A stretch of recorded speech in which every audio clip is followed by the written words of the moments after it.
A cursed child, a lost kingdom, a mask that holds a dangerous secret. Zuba was feared from birth, marked by an ancient prophecy, but when she discovers the forbidden Ebony Mask, her fate changes forever. Will she uncover the truth or be consumed by the curse? The night was thick, with an unsettling stillness. The air hung heavy over the kingdom of Zamoya as the blood-red moon rose, casting eerie shadows over the village huts. The old ones gathered in hushed circles, their wrinkled faces creased with concern. A prophecy had been whispered through generations, spoken only in moments when the night seemed darker than usual. A child born under the blood moon shall bring either ruin or rebirth. The curse of the Ebony Mask will awaken again. The village elders muttered among themselves as the screams of a woman in labor echoed through the hills. Mama Kia, a humble but proud woman, clutched her swollen belly, sweat dripping from her forehead. Her breath was ragged, her cries of pain nearly swallowed by the crackling fire of the hut where she lay. Outside, her husband, Bakari, paced restlessly, his fists clenched with worry. Then, at the exact moment the moon reached its highest point in the sky, the cry of a newborn split the silence. The midwife gasped. The child in her arms was unlike any they had ever seen. Her skin was as dark as midnight, absorbing the dim candlelight like a shadow come to life. But it was her eyes that unsettled them the most, piercing silver, as though the stars themselves had been trapped within them. The moment she opened them, the fire in the hut flickered wildly, sending eerie patterns dancing on the walls. Mama Kia, though exhausted, smiled weakly. "Her name will be Zuba," she whispered, pressing the baby against her chest. The midwife hesitated. Her hands trembled as she wiped the newborn's forehead and caught sight of a strange mark etched into the child's palm. A twisted, intricate symbol, one that had not been seen for generations. It was the mark of the Ebony Mask. The midwife quickly wrapped Zuba in a cloth and handed her back to her mother, then rushed out of the hut, her heart pounding against her ribs. She needed to inform the elders. This was no ordinary child. By dawn, the whispers had begun. A cursed child has been born. The Blood Moon girl carries the mark. She will bring doom upon us all. Word spread fast. Some villagers, out of fear, made protective signs against evil spirits. Others glanced warily at the small hut where the child lay. The elders convened at the highest hill of the village, their faces lined with worry. "It is the mark of the old curse," one elder murmured, "the mask that brought war and suffering to Zamoya." "We should cast her out before it is too late," another suggested. But the oldest among them, an ancient woman named Nia, shook her head. "It is not for us to decide her fate. The gods have chosen this path. We must watch and wait." And so Zuba was allowed to live, but she was not welcomed. From the moment she took her first steps, the villagers avoided her like a shadow that should not exist. Mothers pulled their children away whenever she passed, their whispers never ceasing. "Stay away from the shadow girl. She is marked by spirits. No good will come from her presence." Zuba did not understand. She was only a child, yet the world seemed to fear her very existence. She would run through the fields, chasing the wind, but the laughter of other children faded the moment she approached. She watched them from a distance, longing for just one moment of acceptance. Her only solace was her mother, who held her tightly in the evenings, whispering stories of strong women who had been misunderstood before they became legends. But even Mama Kia could not protect her forever. One evening, when Zuba was barely 6, she wandered too close to a group of children playing by the riverbank. Their laughter was loud and carefree, echoing through the trees. She hesitated, watching them from behind a thick bush, hoping just this once someone might call her over. Then one of the boys noticed her. "It's the cursed girl," he shouted, his face twisting into a cruel smirk. The others turned, their expressions shifting from curiosity to fear, then to something worse: mockery. A girl picked up a handful of dirt and threw it at Zuba. "Go back to the shadows where you belong." Zuba flinched as the dirt hit her cheek. More followed, pebbles, sticks, anything they could grab. She turned and ran, her breath coming in ragged gasps as tears streamed down her face. She ran until she reached the thickest part of the forest, where no villager dared to go. Her heart pounded as she collapsed near an old, twisted tree, gasping for air. Then she heard it. a voice. It was soft, almost like a whisper carried by the wind. Zuba, her breath hitched. She turned sharply, her silver eyes scanning the shadows. But there was no one there, just the endless silence of the forbidden forest. From that night forward, the whispers followed her. Each time she was alone, she would hear them, barely above a breath. Zuba. The mask awaits, she told her mother, but Mama Kia only pulled her close and told her it was her imagination. She told the village elders, but they looked at her with something far worse than fear, pity. And the more she heard the voice, the more she felt a strange pull toward the unknown. But Zuba had no idea that the real nightmare had only just begun. Zuba spent her early years wandering the edges of the village, watching life unfold from a distance. She learned quickly that people's fear of her ran deeper than superstition. It was hatred, born from something older than her, something she did not yet understand. On her 7th birthday, her mother, Mama Kia, gave her a small handmade wooden charm in the shape of a mask. "This will protect you," Mama Kia said, fastening it around her neck. "No harm will come to you while you wear it." Zuba traced the carved lines with her fingers, wondering what protection she needed from a world that already treated her as an outcast. By the time she turned 10, the whispers in the wind had become louder. "Zuba, the mask awaits." Some nights, she would wake to find a door slightly open, though she had locked it before sleeping.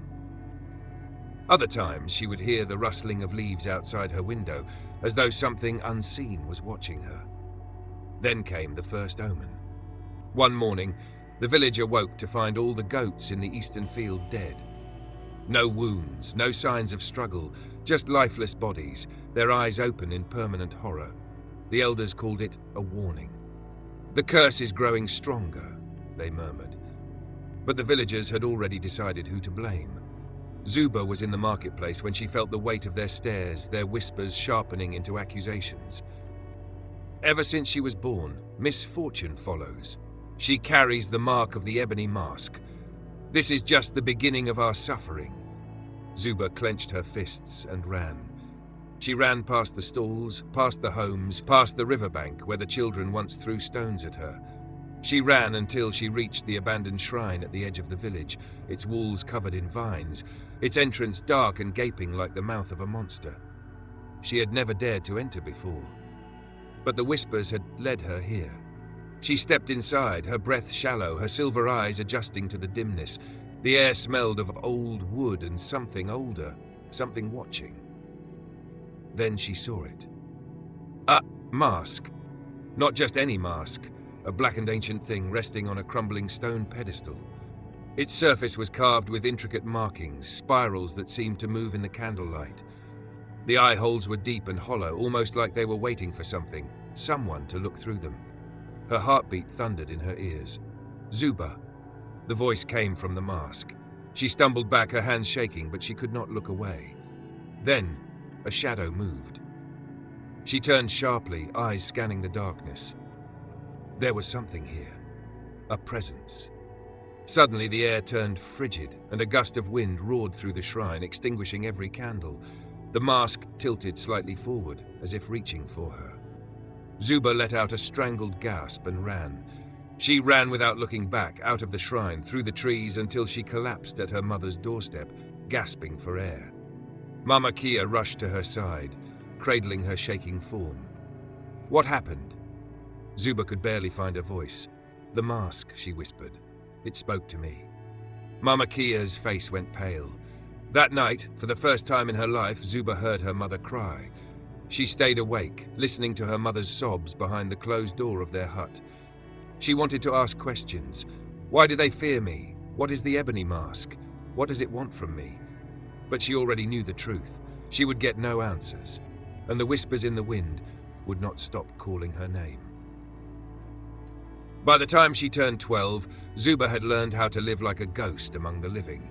She moved in silence, avoided crowds, and ignored the cruel stares that burned into her back. But one thing gave her comfort: her carvings. While others spent their days fishing, weaving, or trading, Zuba found solace in wood. She would take broken branches, scraps from old furniture, even driftwood that washed up by the river, and shape them into something beautiful. Her hands worked as though they remembered something her mind had forgotten. She carved masks.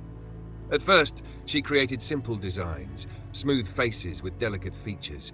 But as she grew older, her carvings became more intricate, more haunting. Some looked like villagers she had seen. Others looked like faces she had never met, but somehow knew. Then one day, while cleaning up her workspace, she made a horrifying discovery. One of the masks, a face she had carved a week ago, was smiling. But she had never carved it that way. Zuba's breath caught in her throat. She had shaped the wood with a neutral expression. Yet now, the lips were twisted into a knowing smile. She touched the mask hesitantly, running her fingers over the surface. It was impossible. Then, a whisper slithered into her ear. "You're almost ready." She threw the mask across the room. It hit the wall with a dull thud, but before it hit the ground, it shifted. The carved face changed. The once smiling expression now looked horrified. Zuba's blood turned to ice. She grabbed her carving tools and ran out of the hut, not stopping until she reached the river. There she threw the mask into the rushing water, watching it disappear beneath the waves. She should have felt relieved, but instead she heard a sound that made her stomach twist. Uff. Not from her, not from anyone nearby. It came from beneath the water. She staggered back, eyes wide with terror. The wind howled through the trees, carrying the same voice that had haunted her for years. "Soon, Zuba." That was the moment she understood. The ebony mask had never been lost. It had been waiting for her. At 15, Zuba knew she could not run from her fate any longer. The whispers had grown stronger, the strange occurrences more frequent. People avoided looking at her. Even Tano, her only friend, had started keeping his distance. And then, one evening, the village received an urgent message from the royal court. The great festival of spirits had been announced. For the first time in a decade, Zamoya would select a new royal mask maker. Only the most talented artisans were allowed to compete. Zuba knew she had no chance, but the whispers disagreed. "You will go. You will carve. You will take your rightful place." That night, she dreamed of the ebony mask, but this time she was wearing it. And in the dream, when she looked at her reflection, it wasn't her own face staring back. End of Step 1, first 2,000 words completed. This section fully expands the first 10 points of the outline, while adding more suspense, mystery, and thriller elements. Let me know if you want any tweaks before I continue with Step 2, Outline 1120. The night air carried the scent of burning wood and damp earth as Zuba sat outside her mother's hut, her carving knife in hand, the sharp edge glinting under the moonlight. She had spent the past week in restless silence, her hands itching to create, but her mind clouded by something heavier than exhaustion. She could feel it, the weight of the whispers. They no longer called her name from a distance. Now, they were closer. Some nights, she swore she could feel breath against her ear, the voice slithering into her thoughts like a shadow creeping across stone. "Zuba, your hand, remember." Her hands trembled over the piece of wood she had begun to carve. It was nothing but an unshaped block, yet when she closed her eyes, she already knew the face waiting to emerge from it. She set her blade against the surface, and then her hands moved on their own. The blade sliced effortlessly, peeling the wood like soft fruit. She worked swiftly, precisely, her breath steady despite the eerie sensation crawling over her skin. Time blurred. When she finally looked at what she had carved, her stomach twisted. The mask in her hands was not a face she recognized, but it was a face she had seen before. A hollow-eyed man with deep ridges across his forehead, a mouth slightly open as though whispering secrets, the markings on his cheeks ancient, unfamiliar, yet strangely familiar. She had never seen this man, and yet she knew him. A chill prickled up her spine. Then a knock at the door. She gasped, nearly dropping the mask. Who would visit her at this hour? Her mother was already asleep, the village was quiet, and no one ever came to see her. Slowly she stood, heart hammering against her ribs. Another knock, harder this time. Cautiously, she stepped forward and cracked the door open. A boy stood outside, breathless, eyes wide. "Tano." "Come with me," he whispered. Zuba followed him without question, her pulse quickening as she noticed how pale he looked. They slipped through the quiet village, past the rows of huts, moving towards the artisans' quarter. The air smelled of fresh wood and burning oil, and for the first time in weeks, Zuba noticed how eerily silent the village had become. Something was wrong. Tano didn't speak until they reached the mask maker's shop. That was when she saw it. A crowd. The villagers stood in tight circles, murmuring in hushed voices, their faces reflecting horror and confusion. Zuba pushed forward, her stomach twisting. Then she saw why they had gathered. Lying on the ground, face frozen in an expression of pure terror, was Jabari, the master mask maker. His hands were curled into claws, his mouth slightly open, as if he had died mid-scream. His skin was ice cold, his breath gone. But it wasn't the way he had died that made Zuba's breath catch in her throat. It was what was on his face. A mask. A wooden mask, carved with deep ridges across the forehead. A mouth slightly open. The exact mask Zuba had carved earlier that night. She staggered backward. It wasn't possible. She had left the mask in her hut. She had never shown it to anyone. Yet here it was, covering the face of a dead man. A shiver clawed its way down her spine. The whispers returned. You remember now, don't you? The next morning, the village was buzzing with rumors. A spirit took him. It was the curse. It was her. Zuba felt their stares. She could hear them whispering her name, some with fear, some with hatred. Mama Kia didn't let her leave the hut for the rest of the day. You must stay inside, Zuba, her mother murmured, stirring a pot over the fire. They're afraid, and when people are afraid, they become dangerous. Zuba sat on the floor, knees pulled to her chest, her mind a swirling storm of questions. She had seen strange things before. She had heard voices, felt eyes watching her. But never before had she created something that killed. She looked down at her hands, the same hands that had carved a mask in the dark, only for it to appear on the face of a dead man. The same hands that had felt guided, as though something had taken control. Had she done this, or was something using her? Days passed. The village buried Jabari in silence, his death still unexplained. But the fear did not fade. Zuba noticed the way people moved away from her now. She saw the way the elders exchanged glances, how the women pulled their children closer. Even Tano, her only friend, seemed nervous around her. And then came the final straw. The great festival of spirits was just days away, and the king's royal messengers arrived in the village. They came with an announcement. 3 artisans would be chosen to represent Zamoya in the competition. Their names would be written on the sacred scroll and presented before the king, and to everyone's shock, Zuba's name was on the list. The village was in an uproar. Why her? She is cursed. The king must not know what she is. The chief gathered the people for a meeting. Zuba was made to stand before them, the entire village staring at her as though she was something less than human. The chief's voice was firm. Do you deny that strange things happen around you, girl? Zuba said nothing. Do you deny that you carved the mask that appeared on the face of a dead man? Zuba's fingers curled into fists. I didn't put it there, she said, her voice barely above a whisper. The chief's eyes narrowed. But you created it, did you not? The villagers murmured angrily. She must not go to the festival. If she wins, she will bring misfortune upon us all. She should be cast out. Then a new voice cut through the crowd. It was Jafari. Let her compete, he sneered. She won't win, not against real mask makers. The crowd laughed. But Zuba saw it in Jafari's eyes, his fear. He knew what she was capable of. He knew that she could win. And for the first time, Zuba felt something new inside her. Not fear, not sadness, something deeper. She lifted her chin. I accept the challenge. The crowd fell silent. Mama Kia clutched her daughter's arm. Zuba, no, but Zuba stepped forward. Let me go to the festival. Let me prove myself. If I fail, I will leave this village forever. The chief hesitated. Then he nodded. So be it. The decision was made.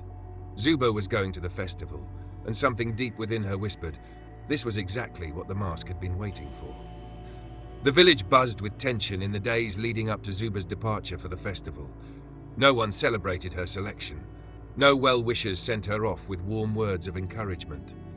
Instead, the elders watched her with wary eyes, and the villagers muttered under their breath whenever she passed. Zuba knew what they were thinking. They wanted her to fail. She saw it in their eyes, the hope that she would bring shame to herself, and, in doing so, prove that she was never meant to be among them. She had spent years hearing their whispers. She is cursed. A shadow walking among the living. She will bring misfortune upon us all. But something had changed. For the first time, Zuba wasn't afraid. For the first time, she wanted to win. And deep in her bones, she felt something even stranger. A pull. As though the festival was not just a competition, but something she had been destined to reach. The whispers had led her here. And the mask? It was waiting. The morning of their departure, Zuba stood at the edge of the village, staring at the dirt road that stretched into the horizon. The journey to the Royal Festival of Spirits would take 3 days on foot. She would be traveling with Jafari, her greatest rival, and Adama, the only other artisan selected from their village. Jafari stood beside his father, his arms crossed, his smirk sharp with confidence. Adama, a kind but soft-spoken man, shifted nervously, avoiding her gaze. The village chief stepped forward, holding a small bundle wrapped in cloth. He extended it toward Zuba. "Take this." She hesitated before unwrapping the cloth. Inside lay a small, intricately carved wooden charm. A protection ward. Zuba clenched her jaw. Protection, or control. She knew what this was. A charm to keep her in check, to ensure she didn't bring shame to the village. Still, she said nothing. She took the charm, tucked it into her bag, and turned away. Mama Kia grabbed her wrist at the last moment. Her mother's eyes were full of emotion, her fingers tight around Zuba's wrist. "You don't have to prove anything to them," she whispered. Zuba swallowed. "I know, Mama," but she had to prove it to herself. The road was long, winding through vast fields and dark forests. The further they traveled, the more restless Zuba became. She felt it again, the pull. It wasn't coming from the festival, it was leading her somewhere else. At night, while the others slept, she heard rustling in the trees. Footsteps that vanished when she turned. And the whispers louder now. "You're close. The mask remembers you. Will you listen?" She tried to ignore them. But on the second night, something happened that she couldn't ignore. They had stopped to rest in a clearing, setting up a small fire under the vast night sky. Jafari, as usual, spent most of the evening mocking Zuba. "You should just turn back now," he sneered. "No one wants you here." Adama shifted uncomfortably but said nothing. Zuba ignored Jafari's words. But as the fire crackled and the conversation faded, she felt it again. Something was watching her. She glanced into the trees, her silver eyes searching the darkness. Nothing. And yet, a shiver crawled up her spine. She stood abruptly. "I'm going for water," she announced. No one argued. She grabbed a small clay pot and stepped into the shadows, following the whispering wind. The deeper she walked, the stronger the pull became. It felt as though her body was no longer her own, her feet moving in a path she hadn't chosen. Then she saw it. A stone shrine. Half buried in the earth, its surface covered in moss, forgotten by time. And at its center, a mask. Not just any mask. The Ebony Mask. Her breath caught in her throat. She should run, she should turn away, but her feet moved forward on their own. Her fingers reached out. The moment she touched it, the world vanished. Darkness, a voice. You were never meant to forget. A flash of images, a kingdom in flames. A betrayed ruler, a woman in black robes holding the mask. Zuba, stumbling back, the visions fading as quickly as they had come. She was breathing hard, her hands shaking. But something inside her had changed. She knew now. She had seen the Ebony Mask before, and worse, it had been waiting for her. She returned to camp before dawn, her thoughts a whirlwind of questions. She should tell someone, but who? Mama Kia would only beg her to leave it alone. Tano would never believe her. And the villagers? They already thought she was cursed. No, she had to figure this out on her own. She gritted her teeth, her fingers curling into fists. If the Ebony Mask wanted her to find it, then she would find out why. But first, she had a competition to win. By the time they arrived at the royal festival, the air was thick with excitement. The kingdom of Boar, where the festival was being held, was nothing like their village. It was grand. Tall stone walls, golden banners, streets bustling with people from all across the land. Zuba felt small among them, but she did not let herself falter. This was her chance to prove them wrong, to show them her worth, to unravel the truth about herself. And as she stepped into the festival grounds, she knew the real test was only beginning. The Royal Festival of Spirits was more than just a competition. It was a sacred tradition, one that determined the future of artisans across the land. Winning meant honor, wealth, and a place among the king's craftsmen. Losing meant fading into obscurity. For Zuba, it meant something even more. It was her chance to rewrite her fate. She had spent years being whispered about, feared, and avoided. But now she stood on the same ground as the best artisans in the kingdom. The moment she stepped past the festival gates, the sheer scale of it took her breath away. Tents stretched across the open fields, each belonging to a different village, town, or province. Some were decorated with vibrant cloth, others carved with intricate symbols. The air smelled of fresh wood, fire, and paint. Hundreds of artisans, sculptors, painters, blacksmiths were gathered, preparing for the competition. The energy was alive with anticipation, but Zuba noticed something else. The moment she passed by, people turned to stare. Some whispered behind their hands, others openly gawked. Word had already spread. The girl with silver eyes, the cursed child from Zamoya. Even here, she was an outsider. The opening ceremony was grand. The King of Boar himself presided over the event, seated on a high throne of gold and ivory. His royal advisors stood at his sides, their expressions unreadable as they watched the competitors below. Jafari stood tall, his confidence unwavering. He wasn't just here to compete, he was here to win. Adama, the third artisan from their village, looked uneasy. He was talented, but not bold. Zuba? She stood still, watching, observing the competitors, studying their hands, their tools, their mannerisms. She didn't just want to compete, she wanted to understand. And as she did, something deep inside her shifted. The pull she had felt throughout the journey, it was stronger here. Somewhere among these people, the mask was waiting. The first trial was announced.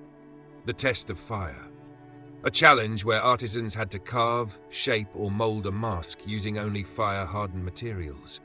Most turned to wood, shaping intricate designs before setting them near flames to darken and strengthen the features. Others worked with clay, metal, and even bone. Zuba's hands moved instinctively. She had always worked with wood, but tonight felt different. The heat of the flames made her skin tingle. The embers flickered, casting long shadows over her face. And as she carved, something strange happened. She felt guided. Like she wasn't just making a mask, she was remembering something she had once known. Her fingers traced patterns onto the surface of the wood, markings she didn't fully understand. A spiral here, a ridge there, a hollow in the forehead. By the time she finished, her hands were shaking. The mask in her hands was nothing like the others. It looked old, ancient, as though it had been pulled from the ruins of a forgotten kingdom. It looked like something that had existed before she even carved it. Zuba didn't know why she had made it, but when the judges approached, their faces changed. The king himself leaned forward. His voice, deep and regal, cut through the silence. "Where did you learn to carve like this?" Zuba's throat tightened. She should lie. She should say she learned from an elder, from her mother, from a dream, anything but the truth. But the truth clawed at her chest. "I don't know," she said. The king studied her, eyes dark with curiosity. He turned to his advisors. "This mask bears the markings of the old ways," one of them muttered. Another added, "It resembles the craftsmanship of the lost dynasty." The king's gaze hardened. "Keep an eye on this one." Zuba passed the first trial. Jafari did too. But that night something felt wrong. As she lay in her tent, sleep evading her, she felt the air shift. The wind outside whistled through the fabric, carrying a sound that made her heart stop. Laughter. Not human, not animal, something in between. She sat up, her breath shallow. Slowly, she turned her head toward the far end of the tent and froze. There, in the darkness, was a shape, a shadow standing at the entrance. Her heart pounded as she reached for her knife. "Who's there?" she whispered. No answer, but the figure moved, not like a person, not like a beast. It glided, and as it did she saw it, a mask, not on its face, but in its hands, an ebony mask. The wind howled, blowing the tent flaps wide, and in that moment, the shadow vanished. Zuba did not sleep. The next morning she searched the festival grounds. She asked the guards if anyone had entered the tents during the night. No one had. She asked the other competitors if they had seen anything. No one had. Even Adama shook his head. Maybe it was a dream, he suggested, but it wasn't. Zuba could still feel the cold presence lingering on her skin. Someone or something was watching her. And worse, she had the sinking feeling that it wanted something from her. The second trial was announced. The test of the ancestors. A trial where artisans had to carve a mask that told a story. The challenge was not just about skill. It was about memory, about history. The other competitors crafted stories of their villages, their gods, their bloodlines. Zuba? She didn't know what to carve. She sat in silence, staring at the empty block of wood in her hands, until she felt it, the whispers. You already know the story. You've known it since before you were born. Her hands moved not by choice, but by instinct. She carved the mask as if she had done it before. Deep ridges, hollow eyes, a mouth slightly open, whispering secrets. The mask was not just a story, it was a warning. And when the judges saw it, they fell silent, because they had seen this mask before, not in the hands of an artisan, but in the ruins of an ancient kingdom, a kingdom that no longer existed, a kingdom that had been lost to time, and yet Zuba had carved it perfectly. The king's voice was unreadable as he spoke. This is no ordinary mask. The advisors murmured among themselves. Some nodded, others looked afraid, and then one of them whispered, "She has the mark."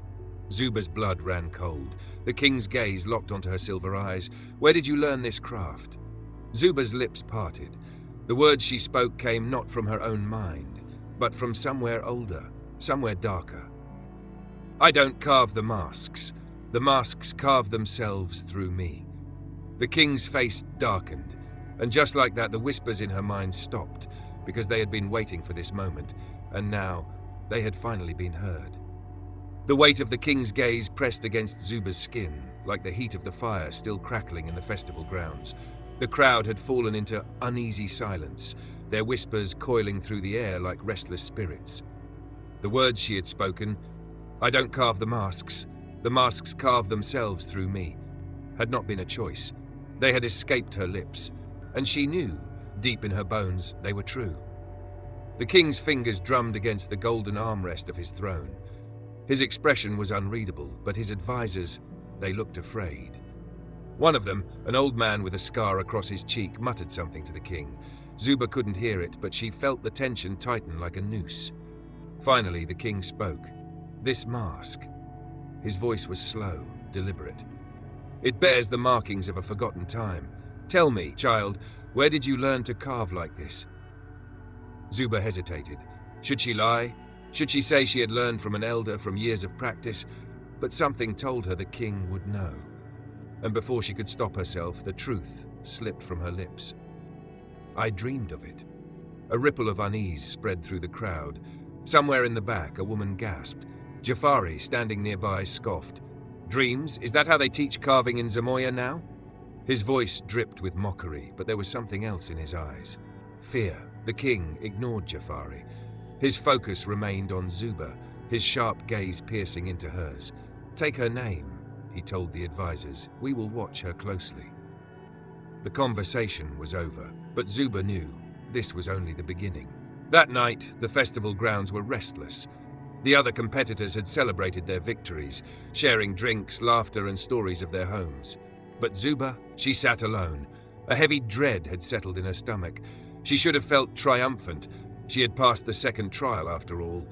But instead, all she felt was watched. Her fingers traced the grooves of the mask she had carved, feeling the depth of each marking. She hadn't designed it, she hadn't planned it. It had simply appeared. Her own hands had carved it, yet she did not recognize it.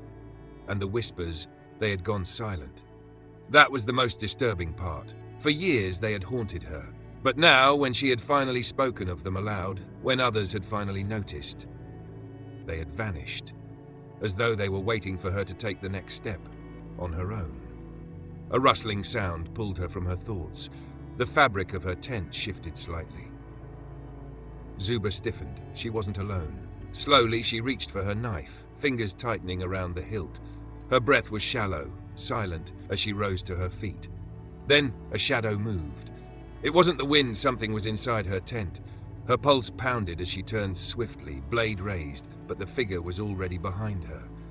Before she could react, a hand clamped over her mouth. "Stay quiet." The voice was low, urgent, and it was Zuba's body froze. The hand against her mouth was cold, not like flesh, not like something living. It was as though stone itself had come to life. The figure's grip was firm but not cruel. Whoever, whatever they were, they did not want to harm her. Not yet. Her instincts screamed at her to fight, but something in the figure's voice made her pause. "You are in danger," it whispered. "They are watching you." Zuba's breath hitched. The king, his advisors, or something else? Slowly, the hand released her, and she spun around to face the figure, and what she saw made her blood turn to ice.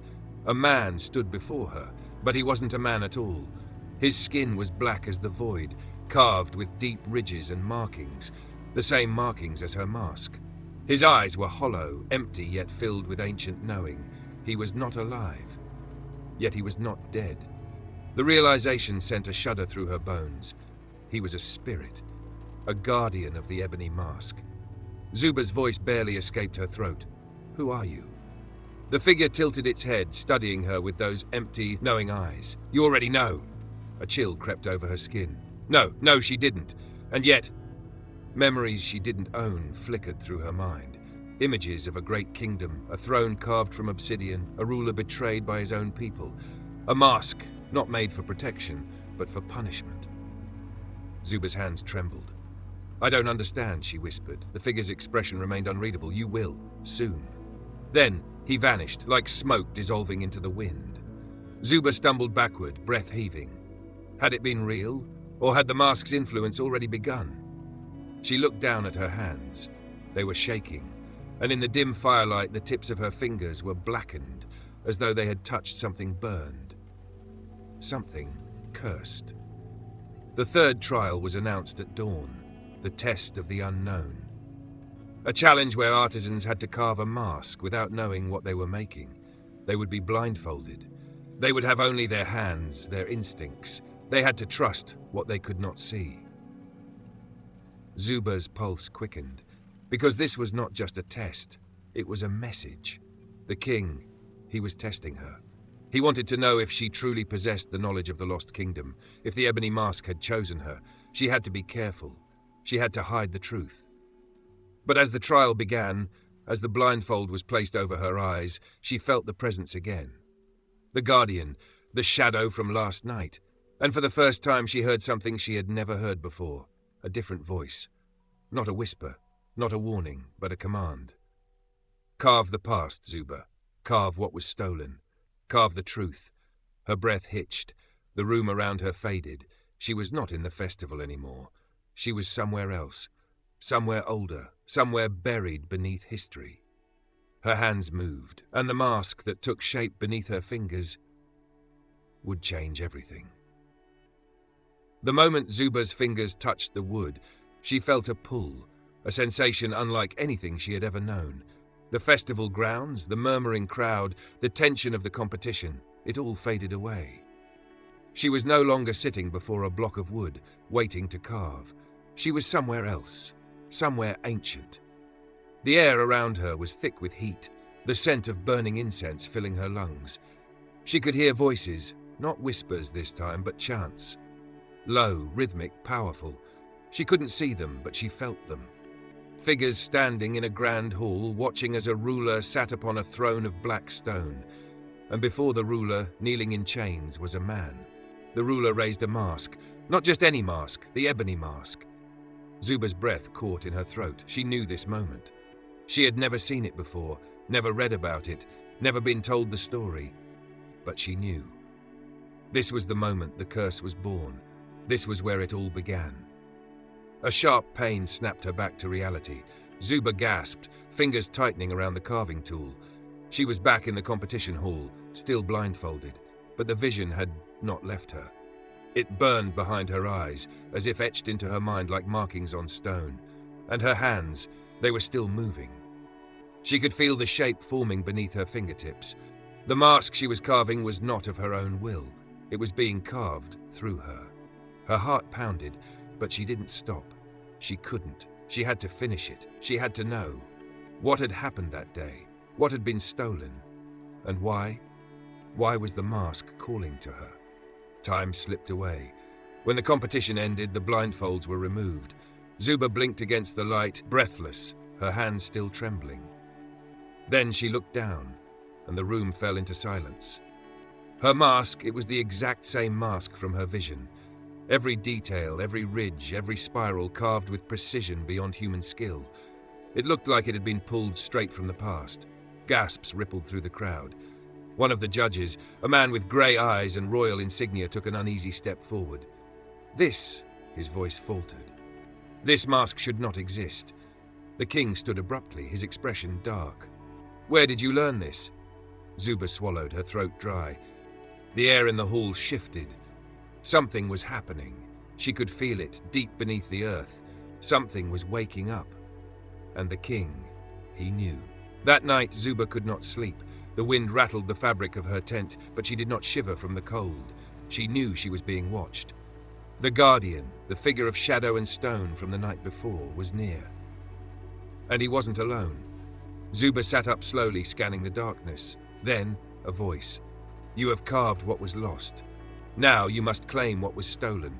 Her heartbeat pounded in her ears. She knew what they meant. She had seen it in her vision. The mask, the real mask, was still out there, and it was time to find it.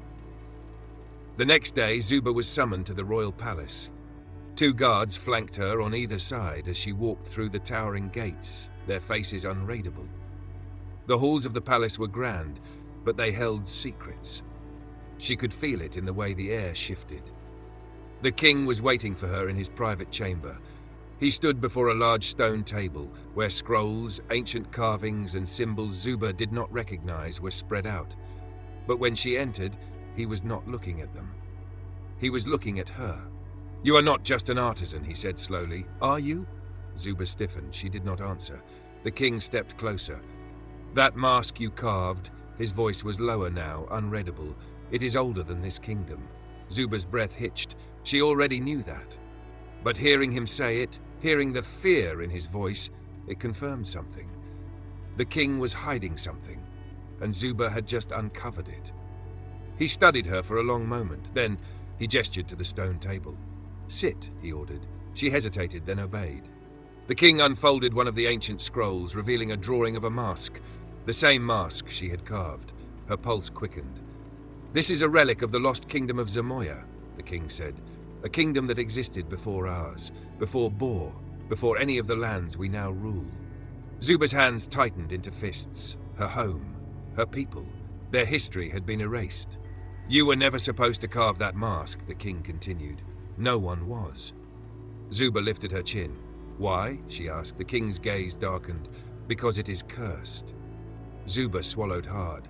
She knew there was a curse. She had felt it in the whispers, the visions, the way the mask had called to her. But the king's words did not feel like the full truth. He was hiding something. Something bigger. She took a steady breath. Where is the real mask? She asked. The king's expression hardened. You do not need to know. But that was the wrong answer. Because now she knew exactly what she needed to do. She needed to find it. And she needed to do it before the king did. That night, she did not return to her tent. She slipped into the shadows, her heart pounding, the weight of her decision pressing down on her like a heavy stone. She had spent years running from her fate, but not anymore. She had carved what was lost. Now, she would find what had been stolen, and she would uncover the truth of the Ebony Mask, even if it killed her. The palace corridors stretched long and silent before Zuba. She moved like a shadow, careful to keep to the darker corners, avoiding the flickering torches that lined the grand stone walls. She had spent years being hunted by whispers, by fear, by the stories that others told about her. Now she was the hunter. She had carved what was lost, Now she had to find what was stolen, and she knew the Ebony Mask was somewhere within these walls. She had no real plan, just the pulse of instinct that guided her deeper into the palace. The hallway smelled of burning oil and dust, and the silence pressed down like a heavy shroud. But something was off. The air shifted. She wasn't alone. Zuba froze, her fingers tightening into fists. A presence loomed in the dark ahead, silent, unmoving. Then, a whisper. "You are not supposed to be here." She turned sharply, heart hammering. A figure stepped from the shadows. Not a guard, not a servant, but a woman. Tall, draped in flowing black robes, her silver-threaded cloak catching the dim light. Her eyes, they were silver, like Zuba's, like a reflection she did not know she had.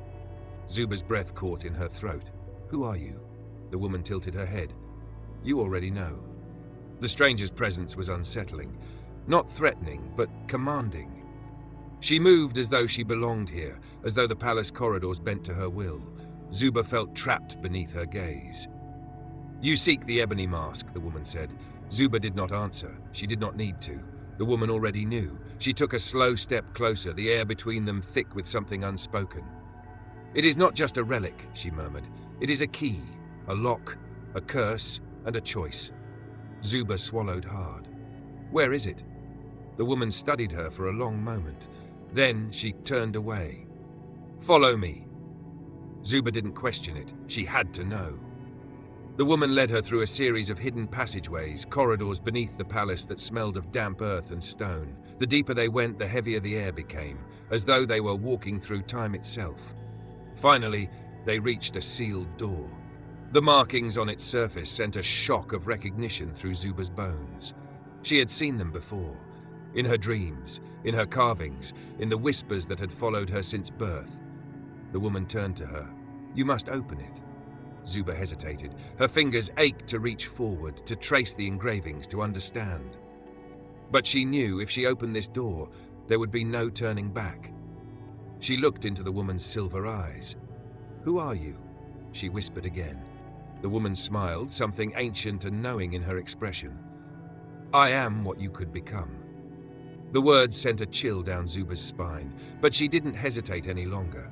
She pressed her palm against the door. The air shifted.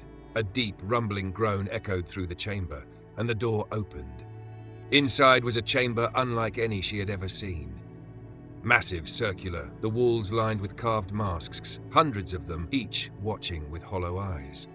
At the center of the room, a pedestal, and upon it, the Ebony Mask. Zuba's breath caught. It was identical to the one she had carved in the festival, but this was the real one. It radiated something she could not explain, not just power, but memory. The air hummed around it, as if the mask was breathing. Zuba stepped forward, drawn to it like a thread pulled through time. Her fingers trembled as she reached out. Then, a voice shattered the silence. "Stop." The woman's expression changed. She was no longer calm, no longer guiding. She was afraid. Zuba turned just in time to see figures flood the chamber.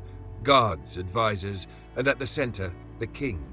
His eyes burned with something between fury and fear. "You have gone too far," he said, his voice cold. Zuba's heart pounded. She knew she had been caught, but she also knew the truth now. The king had been hiding this mask, and if he was afraid of it, that meant it was meant to be found. Zuba clenched her fists. "You lied," she whispered. The king's jaw tightened. "I did what was necessary." Zuba shook her head. "You stole it." The king stepped closer. "The Ebony Mask is a danger to everyone," he said. "If you take it, the curse will awaken." The chamber shook beneath their feet, as if the mask itself had heard the words. Zuba did not move. "Then why did you keep it?" The king's silence was her answer. He hadn't been protecting people from the mask. He had been protecting himself. The woman beside her spoke, her voice low. "It does not belong to you, King of Boar." The king's eyes darkened. It does not belong to her either. Zuba's pulse pounded. It was now or never. She turned and grabbed the mask. The moment her fingers touched it, everything changed. The ground shook. The torches flickered wildly. And the whispers, they returned. Not quiet this time, not distant, but roaring. She has awakened it. A force surged through her, her vision blurred. She saw flashes of the past, the lost kingdom, the ruler in black stone, the betrayal, the curse, and then a vision of herself. Not as she was now, but as something else, something greater, something terrible. The king's voice shouted through the storm. "Take it from her!" The guards rushed forward. The woman beside Zuba grabbed her wrist. "You must choose." Zuba's breath caught in her throat. The power was flooding through her. She knew if she put on the mask, she would never be the same. But if she didn't, it would fall back into the hands of those who had stolen its truth. Zuba's fingers tightened around the mask. She had to choose, and she had to choose now. The chamber trembled, dust falling from the ceiling as the power of the Ebony Mask surged through the air. The whispers were no longer distant. They were inside her mind, pulling at her thoughts like 1,000 voices speaking at once. Zuba stood frozen, the mask clutched in her trembling hands. She had always been searching for answers. Now, she held them. And she had seconds to decide what to do next. The king's guards were closing in, their footsteps pounding against the stone floor. Their weapons gleamed in the flickering torchlight, but Zuba barely saw them. Her vision blurred, flashes of memories not her own searing through her mind. A throne carved from black stone, a king betrayed by his own people. A curse woven into the mask, sealing away power that was never meant to be stolen. And now she had awakened it. The woman beside her, the one with silver eyes like hers, grabbed her arm. "Zuba!" she hissed. "You cannot let them take it!" But the king's voice boomed through the chaos.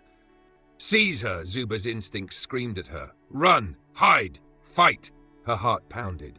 The mask pulsed in her hands, growing heavier, as if the weight of its history had settled into her bones. She had spent her entire life avoiding her fate. Now it was staring her in the face. She had to choose. Now. She turned and ran. The chamber shook violently as she sprinted toward the exit, her breath ragged, her pulse hammering in her ears. The woman followed close behind, her cloak billowing as she moved with supernatural grace. "Where are we going?" Zuba gasped. "Anywhere but here," the woman snapped. Behind them, the king's voice was growing angrier. "Stop them!" Zuba's chest burned as she pushed herself faster, her feet barely touching the ground. The ebony mask was still in her hands, still humming with power. But then, a guard stepped in front of them, sword drawn. Zuba skidded to a stop. The woman beside her did not hesitate. With a flick of her wrist, she threw something into the air, a small black stone. The moment it hit the ground, the corridor erupted in smoke. The guard stumbled back, coughing violently. Zuba felt the woman grab her wrist. "Run!" They bolted through the smoke, slipping past the guards as chaos exploded behind them. Somewhere deep within the palace, a low, inhuman growl echoed through the walls. The mask's whispers grew louder. "They know what you have done. They are coming for you. You cannot run from fate." Zuba clenched her jaw. She wasn't running from fate. She was running toward it. They didn't stop running until they reached the outer palace walls. The city beyond was still alive, torches flickering as festival celebrations continued. Completely unaware of the chaos unraveling inside the palace. Zuba's breath came in gasps as she pressed herself against the stone, gripping the mask tightly against her chest. The woman beside her, who was she? Peered around the corner, scanning for guards. Zuba had too many questions, but one burned brighter than all the others. She turned to the woman. "Tell me the truth," she whispered. The woman's silver eyes flickered. "You already know it," she said softly. "No," Zuba shook her head. "I need to hear you say it." The woman hesitated. Then, with a sigh, she spoke the words that would change everything. "You are not the first to hold the mask, Zuba. You are its heir." Zuba's chest tightened. She had known. Deep down, she had always known. The whispers, the visions, the strange pull that had followed her since birth. The mask had not chosen her by chance. It had always been waiting for her. And now, she had no choice but to see this through. The city was a maze of winding streets and narrow alleys. The moment they slipped past the palace walls, they blended into the crowds. But Zuba could feel it. The king's men were already looking for her. They would never let her leave with the mask. Not alive. "Where do we go?" Zuba asked, her voice barely above a whisper. The woman, Her guide, her unknown ally, looked at her with a strange kind of sadness. "We find the ones who still remember." Zuba frowned. "Remember what?" The woman turned to her fully. "Who you were before." Zuba's stomach dropped. Before what? But she didn't get the chance to ask, because at that moment a knife whizzed past her head, embedding itself in the stone wall beside her. They were out of time. The chase began. They darted through the streets, weaving through the crowds, knocking over market stalls as they ran. Shouts erupted behind them. The king's men were gaining. Zuba's mind raced. She had always been good at running. Running from the whispers, running from the stares, running from the stories that had been told about her before she even had a voice to fight back. But this time, she wasn't running from something. She was running towards something. Toward answers. Toward truth. Toward the past that had been stolen from her. She gritted her teeth and ran faster. They did not stop until they reached the city's edge. Beyond the last row of houses, the land stretched into open fields and thick forests. The woman turned to Zuba. "You have a choice," she said. "Keep running, or fight for what is yours." Zuba's breath was ragged. She looked down at the mask in her hands. Her hands, the same hands that had carved it, the same hands that had always felt like they remembered something she didn't. This was never about a competition, never about being accepted, never about proving herself. This was about taking back what had been stolen. She clenched her fists, and when she looked back up at the woman, her silver eyes burned with certainty. "I'm done running." The final battle was coming. Zuba knew that now. The Ebony Mask had been stolen once. Now it was time to return it to its rightful place, and she would do whatever it took to make sure the truth was never buried again. Because she was not just a girl from a cursed village, she was the heir to a forgotten kingdom, and she would reclaim her destiny, no matter the cost. The moon hung low over the city, of its silver glow casting long shadows as Zuba and the mysterious woman ran toward the forests beyond the palace walls. The sounds of pursuit echoed behind them. Shouts, clanking armor, the heavy thud of boots against stone. They had mere moments before the king's men caught up. Zuba's breath came in ragged bursts, her mind racing faster than her feet. She wasn't just escaping. She was choosing her path, and the mask in her hands, the Ebony Mask pulsing with something ancient, was choosing her too. The woman led her through the dense undergrowth, her dark cloak flowing behind her like a phantom. Zuba followed, her fingers curled tightly around the mask, its weight far heavier than mere wood. Somewhere deep in her heart, she knew. This wasn't just a relic, it was a key to a truth that had been buried. To a kingdom that had been lost, to a history that had been stolen, and the king, he had tried to keep it hidden. Zuba would not let him. They ran for what felt like hours, the city growing smaller behind them until at last the woman slowed. Zuba bent over, gasping for air, pressing a hand to her ribs. The woman, however, was unnaturally still. She stood at the edge of a cliff, staring down into a deep valley below. Zuba followed her gaze, and her breath caught. Below them lay ruins. Not just any ruins, ruins that Zuba recognized. Even though she had never been here before, she knew this place. The cracked stone pillars, the crumbling archways, the massive carvings half hidden beneath vines and moss. She had seen them in her dreams, in her visions. This was the lost kingdom of Zamoya, the place the king had tried to erase from history. Her true home. Zuba's fingers tightened around the mask. 1,000 thoughts collided in her mind, but one burned brighter than all the rest. The king had stolen more than just a mask. He had stolen a legacy. Her legacy, and she was done letting him write the story. She turned to the woman beside her. "You brought me here for a reason," she said. The woman's silver eyes gleamed in the moonlight. "Yes," she said softly, "because this is where it all began." The descent into the ruins was steep and treacherous, the path slick with moss and damp earth. But Zuba felt no fear. She had spent her whole life not knowing who she was. Now, she would learn. The deeper they went, the quieter the world became. Even the sounds of night creatures faded, swallowed by the weight of time itself. At last they reached the heart of the ruins, a massive courtyard surrounded by fallen pillars and broken statues. In the center stood a monument, a towering stone effigy of a woman. And when Zuba looked up at it, her heart stopped, because the woman carved into the stone she had silver eyes. Eyes just like Zuba's. Eyes just like the woman standing beside her. The woman stepped forward, her fingers grazing the inscription at the base of the statue. Queen Nar of Zamoya, she murmured. Zuba's breath hitched. She had heard that name before, once whispered by her mother in the dead of night, a name that was forbidden to be spoken aloud. Zuba turned to the woman, realization dawning. You knew her. The woman's expression softened. I did, she said. She was my mother. Zuba's pulse roared in her ears. The woman, this mysterious stranger who had guided her here, she was a princess, a lost daughter of the fallen kingdom, and that meant Zuba wasn't just holding a mask, she was holding a crown. The woman turned to her fully. You have felt it, haven't you? She asked. The pull.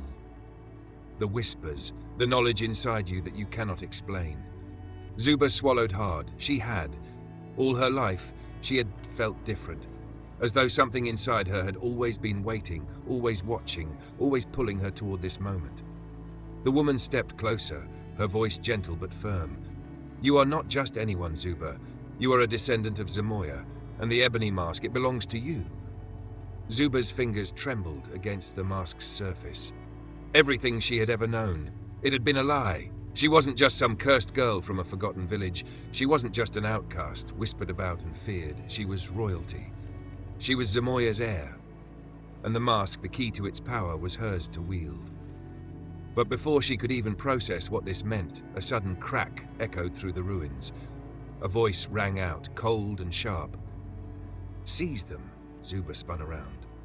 The king stood at the entrance to the ruins, his golden cloak billowing in the wind.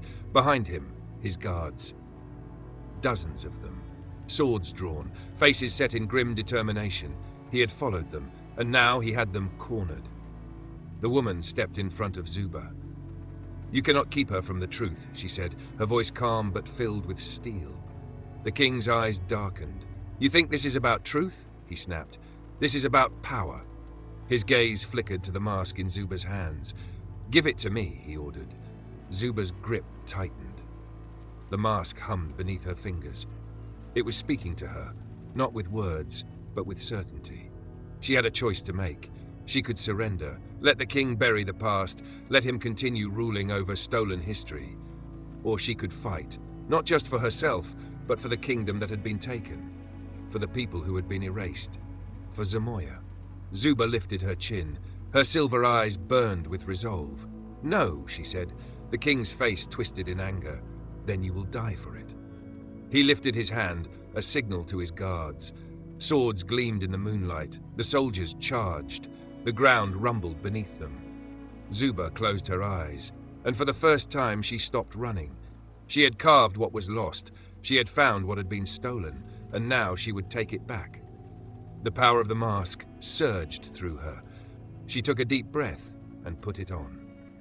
The moment Zuba placed the ebony mask over her face, the world shifted. A deafening silence swallowed the battlefield. The wind stilled. The stars above flickered as if the sky itself was watching. Then, a force unlike anything she had ever known surged through her veins, not pain, not fear, but power. It flooded her mind, her body, her soul, a presence both ancient and familiar. The whispers that had followed her all her life did not speak now, because they no longer needed to. She understood. She had never been cursed. She had never been forsaken. She was Zamoya's heir. And the mask had not chosen her. It had been waiting for her to remember who she was. The king's guards hesitated mid-charge, their weapons trembling in their hands. They had seen what happened when the mask was worn in the past. They had heard the stories, and now they were living it. The king took a step back, his golden cloak whipping in the wind. You, his voice wavered. You don't know what you're doing. But Zuba did. For the first time, she truly did. The memories of the lost kingdom rushed through her. She saw the streets of Zamoya before it fell. She saw her ancestors, rulers, warriors, artisans, standing proud before their people. And she saw the betrayal. The king of Boar's ancestors, breaking their oath, stealing the mask, erasing Zamoya's name from history. But history had not forgotten, and neither had the mask. Zuba lifted her gaze to the king. "You stole this from my people," she said, her voice no longer just her own. The wind howled around them. "You buried our past." Her feet lifted off the ground, not by her own will, but by the mask's power. "You tried to erase me." Her silver eyes glowed through the darkness of the mask. "But I am still here." The king's face twisted in panic. He turned to his soldiers. "Attack her!" he bellowed. The guards rushed forward, but they were too late. Zuba raised her hand.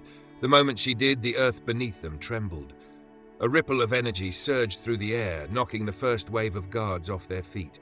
The others hesitated, but the king, he did not. He lunged forward, sword raised, aiming straight for her heart. Zuba moved faster. She dodged, or rather, the mask made her move. She was no longer just herself. She was every ruler who had worn the Ebony Mask before her, every soul who had been bound to its power, and she would not let her kingdom be stolen again. She lifted her arm, and with a single strike, shattered the king's sword to dust. The battle was chaos. Zuba barely recognized her own movements. They were too fast, too precise, too effortless. The king's guards fell one by one, unable to match the strength now coursing through her.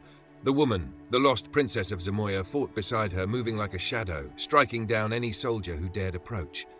And yet, the king did not flee. He stood his ground, fury twisting his face. "You think you are a queen?" he spat. Zuba did not answer. "You think you can take back a kingdom that no longer exists?" Zuba's fingers tightened into fists. "Zamoya is gone," the king growled. "You fight for nothing." Zuba's breath was steady. "No," she stepped forward. "I fight for everything." The mask's power coiled around her like a living force. And in that moment, she knew this was how it had to end. The mask had been stolen. Her ancestors had been betrayed. History had been rewritten. Tonight, she would rewrite it again. But this time, it would be the truth. The final strike came swift and merciless. The king lunged, but he was too slow. Zuba moved faster. Her hand clasped over his chest, and a surge of raw power erupted from the mask. The king's eyes widened in horror. The air crackled. Then, a blinding pulse of energy shot outward, sending the king flying backward. He hit the ground with a sickening thud. His crown clattered beside him. Silence fell over the battlefield. The king of Bor did not rise. The fight was over, and Zuba, she was still standing. The king's guards stared in stunned silence. Their ruler had fallen, and before them stood a girl they had called cursed, a girl they had feared. But now they saw the truth. She was not a curse. She was their rightful queen. Slowly, one by one, the guards dropped their weapons. The battle had ended. Zuba had won. But the whispers, they were not finished. You have restored the past. Now you must shape the future. The mask's power still hummed against her skin. But now it was waiting for her choice. She could keep it. Let the mask guide her. Let it make her unstoppable. Or she could let it go. Zuba looked down at her hands. She had always been afraid of the mask, afraid of what it meant, afraid of what it would make her. But now she saw the truth. The mask was not her power. She was her own power. And so she removed it. The moment she did, the mask's energy faded into silence. Zuba breathed deeply. For the first time, the whispers were truly gone. She had broken the cycle. The Ebony Mask was no longer in control. She was, and the kingdom of Zamoya, it would rise again. Not through war, not through revenge, but through truth, through justice, through her. Zuba lifted the mask one last time, then buried it in the earth, where it would stay, where no one would steal it again, where the past could finally rest. The sun rose over the ruins. For the first time, they did not feel empty. For the first time, they felt alive. Zuba stood at the edge of the valley, looking out at the land that had once been lost. But no longer. She turned to the woman, the lost princess. "We rebuild," Zuba said. The woman smiled. "Yes," she agreed, "we rebuild." And as the dawn broke across the land, the first new chapter of Zamoya's story began.